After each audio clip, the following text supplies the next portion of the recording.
আসসালামু আলাইকুম ওয়া রাহমাতুল্লাহি ওয়া বারাকাতুহু।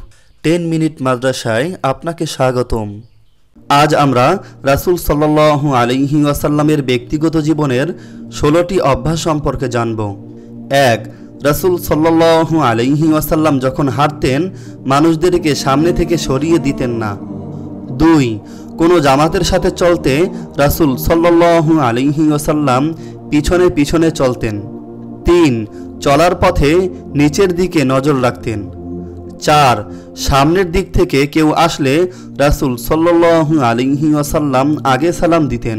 5.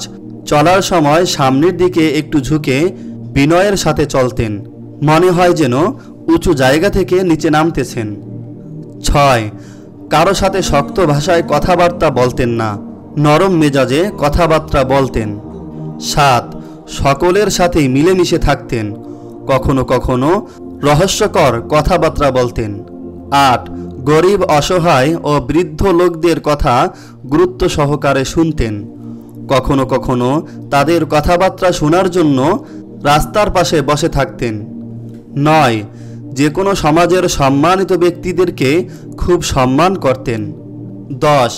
নিজের পুরো সময়ের কিছু সময় আল্লাহর ইবাদতে, আর কিছু সময় পরিবার পরিজনের দেখাশোনার কাজে, আর কিছু সময় বিশ্রামের জন্য ব্যয় করতেন।